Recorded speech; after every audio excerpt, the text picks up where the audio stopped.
Yeah. That's one of the biggest things. This in real estate world, it's when they say it's not what you know, it's who you know. It kind of is. You have to really get to know, like, and trust the people that you're going to do business with. Once that's there, then you can get business done in a heartbeat.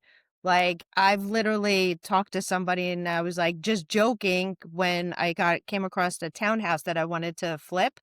And I was like, "Oh," I was joking and I says, "Ah," and I went on their shoulder and I was like, "Yeah, I need 125,000 to flip this property." He goes, "Okay, let's do it tomorrow." That fast. Or you make a phone call and I was like, "I need 100,000." And they're like, "Well, I got 96. I'll wire it now." I'm like, "Okay." So it's who you when you get to know, like, and trust the people in this field, then you can get a lot done.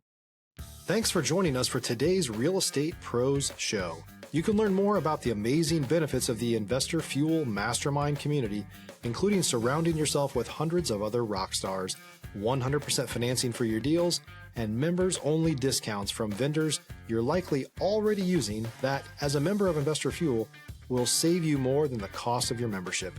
Visit investorfuel.com to learn more. If you're interested in joining us as a guest of this show, please visit investorfuel.com/pros to apply. You can also check the show notes for access to free resources, how to get access to world-class lead generation, and much more. Don't forget to subscribe so you never miss another episode. Have a great day. We'll see you on the next show.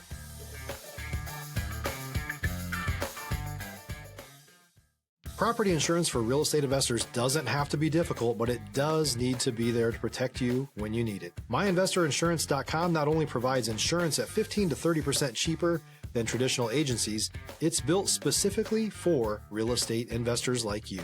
You can set up an account in about 2 minutes, get quotes on properties, turn on and turn off insurance for your fix and flip or rental properties in around 2 minutes without having to talk to anyone directly, all through our portal. There's no better way or faster way to make sure you've got the coverage you need to protect you, and no more lengthy policies either. Once you're set up, you're billed monthly and prorated by the day for however long your policy is active. It's powered by MSI, the third largest independent MGA, with 1.5 million customers and more than $1 billion in cumulative premiums written. Get set up today in about 2 minutes at myinvestorinsurance.com/fuel. Hey folks, welcome back to the show. Today's guest, Tabatha Forgue, is in New Jersey. She's a New Jersey-based investor who's done flips, rentals, modular builds, and Airbnb hosting. She also has an investment club to guide members towards long-term wealth. Tabatha, welcome to the show. Hey, thanks for having me. It's great to have you on here, Tabatha. I always like to start off at the top of this show by asking guests how they got into real estate. It I'm gonna be honest, it was a late night infomercial called Carlton Sheets. Carlton Um, Sheets, yeah. yeah, I'll date back to, it was on cassette tapes when I got it the first time. Um, and we got it because we wanted to learn how to buy a house for ourselves.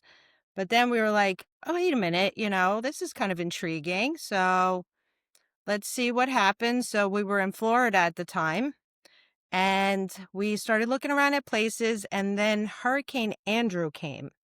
And we said, "The heck with this, we out. We're going back to Jersey." That'll do it. So, yeah, I mean, that was a bad one. We lived through it, so we sold everything and came back. Um, so once we got back here, I started calling banks back in the day, and you could actually buy them right from the bank, like literally. Yeah, real estate owned. Yeah, right. So we missed a couple of them by a few days, and then we were like, all right, well, we got to figure out how to do this because a few of our friends were out of work, and money is running out when you have no unemployment coming in after a bit. So we took us about a year, and then we found the first one, and we employed a few of our friends, and we've been loving it since. And that was back in 2009. Now, that time period, you're looking at a lot of foreclosures in the single family space. So are you then taking advantage of the auctions as well? Are you going to the auctions, or are you looking at acquiring things before they get to the auction? Uh, so acquiring them before, we do go to auctions. I do know people that run auctions. We can get loans from people to do auctions because, like they say, we do other people's money. We use ours in case, something happens. Stop living on an island and join the #1 mastermind in America for professional real estate investors. Investor Fuel is a community of hundreds of the nation's top investors working together to build stronger businesses and better lives.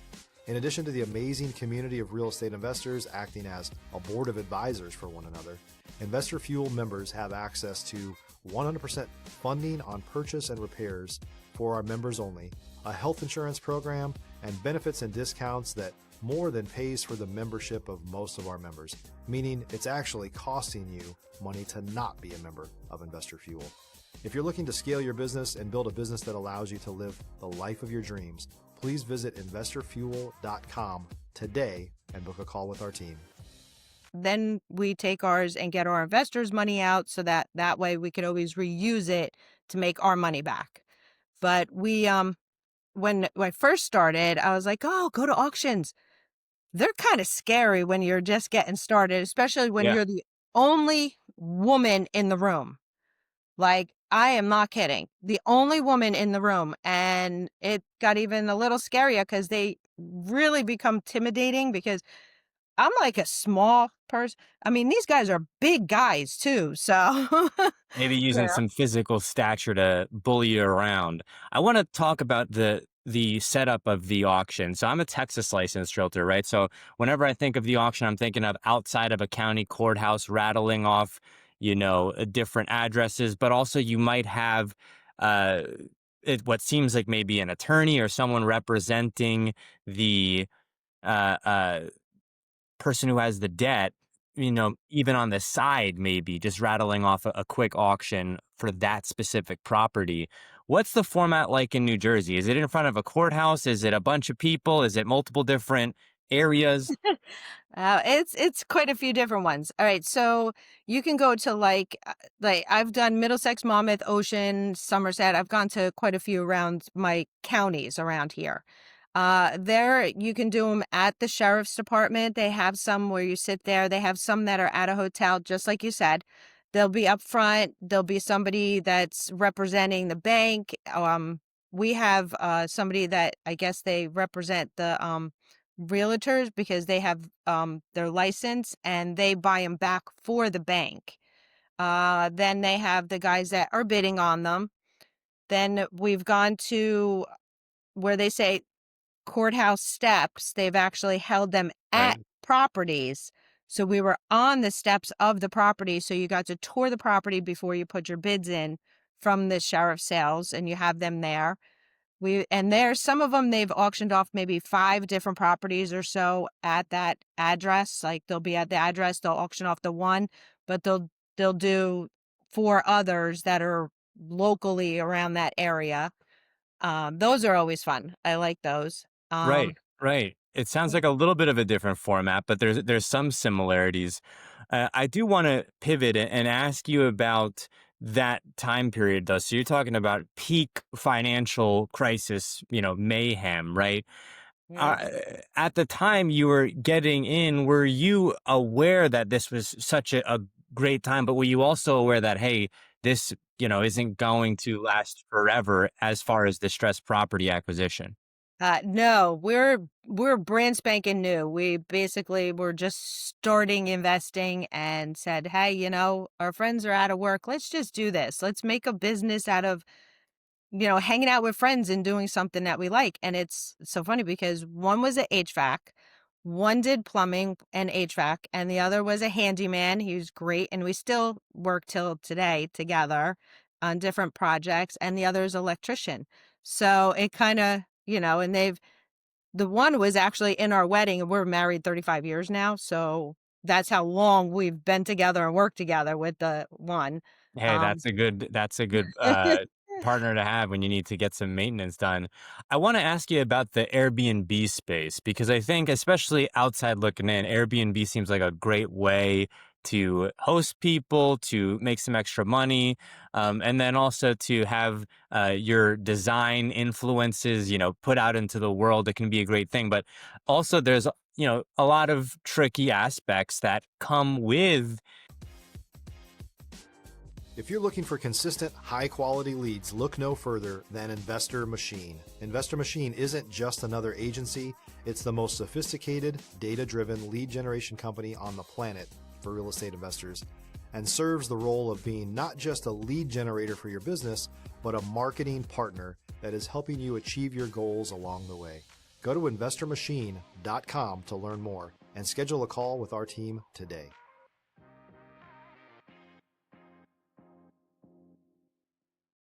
Airbnb, and then some things that people might not even think about. So ours was, we just started ours like the year before, actually not even the year before, basically the year before, but October, I think, a little bit before that, maybe, before COVID. So we were it happens to be that a friend of mine is actually uh, a flight attendant. So we were actually starting it as Airbnb for just women. But then we started getting, like, the second, third month, we started getting more inquiries from men than we did women, due to the decor, I guess, that we had. It was like an industrial style because we were in Elizabeth, New Jersey, 8 minutes from the airport. Yeah. So, because that's what we were doing, the crash pad. So crash pad is where the flight attendants can show their badge at the ring, and we let them in automatically from our phones, and they just drop Venmo, pay, like, I think it was like 30 or $40 for the night. They would come in. But then we had girls from around the world coming, and then COVID hit just as we were picking up and filling up all the beds. We had 12 beds in one apartment with, like, there was a big 3-bedroom apartment with two full bathrooms. So we started after COVID, we had to start taking some men because you have to pivot more. Yep. So COVID came, and then we ended up with all flight attendants in all three because they were flying everybody out of the country. And then once everybody was gone and it's winding down, now I still have to pay the insurance. I still have to pay for the rent because I was Yep. doing that arbitrage thing. And you still have to make the electric, the gas, the water, the cables, all those bills still coming in, even though you have nobody coming from other countries or coming to stay at the Airbnb. Then I grabbed the traveling nurses. I was like, so I'm paying everything, but pivoted 3 times during that whole thing, which it was absolutely great. And and then no cleaning people during that time either. You That's have to keep true. everything clean. So I had no other choice but to put the supplies, grab the bleach, grab the Lysol wipes, grab the buckets, grab the mop, and off to the Airbnbs was cleaning it. How far was this? You mentioned Elizabeth Airbnb. Was this relatively close to you? Yes, it's Newark Airport, the EWR, or I think that's what it's called, the Newark Airport. It's literally right next to Elizabeth. Okay. So we were, like I says, the airport was coming in. So we had the international airport there. And it's about 20 minutes from my house, especially when COVID was, because there was nobody on the New Jersey Turnpike. Yeah, that So, was an interest. I wasn't there then, but I can say how different it was being in places like New Jersey versus where I mhm. was in Texas. I want to ask you specifically about the process involved in Airbnb arbitrage. You mentioned it briefly there that you were paying rent on this. So, for folks who aren't aware, Airbnb arbitrage, you have a lease agreement, you're renting out the uh, place to somebody who is then putting it on Airbnb. And in that case, you were that person. How did you find that um, landlord who would allow you to do the arbitrage? And then what was the negotiation like?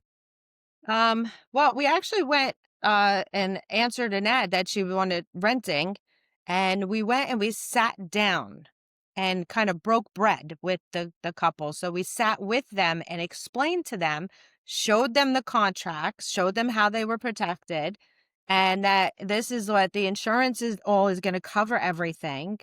And we were like, this is, one of the best ways that we know that you can get higher rental, because we gave her a bit more than what she was charging the rent for. So I think it was like 15 or $1,800 for the 3 bedrooms. If you're a new or newer real estate investor looking to launch or grow your real estate investing business, please check out Investor Fuel Club. It's a coaching community, but unlike anything you've ever seen before. And you can actually partner with members of our mastermind from coast to coast on deals right in your market. There's no better opportunity to build a consistent business than to literally partner with pros to help you avoid costly mistakes, avoid the need for capital to do deals, and help you eliminate your fears as you're starting your business. Learn more about Investor Fuel Club at investorfuel.com/club. So we gave her the 2,000. So she got a couple $100 more in her pocket. So she was more than willing. And because we showed her the contracts right there, that gave a little bit more of a peace of mind. Like, look, we're not playing games. We're not going to do anything. Here's the contracts that we're going to be held responsible. That we're renting it in a LLC. So this is what's covered, and that's how you're protected. So, and they were more So than willing. that interaction, there's elements there where people might miss. So you broke bread, came up with or showed the contract, showed that, hey, this is how you're protected. We're going to be giving you a little bit more than you were asking based on, what market rents are. But then also, factoring into play, hey, when we're showing up so that this person can see our whole business, get to know us a little bit so that they feel comfortable. I think very often people show up and they don't take into account, hey, this person has to get to know me. Yeah. That's one of the biggest things.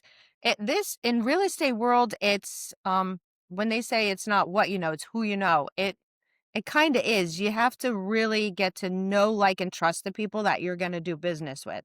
Once that's there, then you can get business done in a heartbeat. Like, I've literally talked to somebody and I was like just joking when I came across a townhouse that I wanted to flip. And I was like, oh, I was joking. And I says, and I went on their shoulder and I was like, yeah, I need 125,000 to flip this property. He goes, okay, let's do it tomorrow.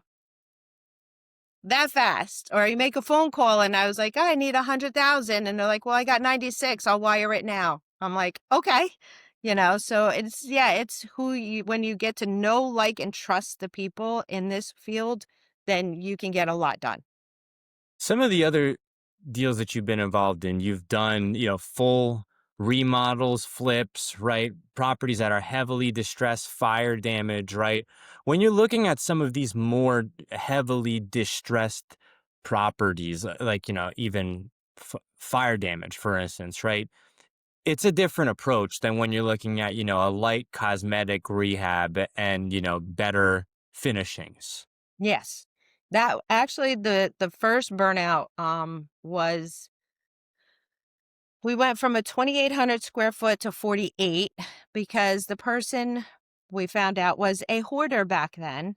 They had so much compacted in the house and the whole upstairs wasn't in sync. So in other words, there was like 5 different like levels basically throughout the house where you had to go up above the cape that was the original part, and she added on 5 different times, but never making it a complete one floor. There was like, you went up one set of steps, you went up another set of steps, you went up another set of, it was crazy. I know, trust me. And that, when I looked at that, and my friend came with her drone and she went up and I looked at it and I was like, what the heck did I just get myself into?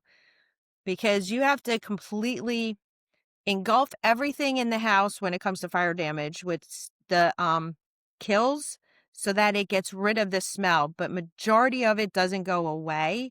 We literally had to gut, like the whole thing was gutted, then you kills on the inside, and we took off the whole top layer so that we can actually sync it together like a one floor.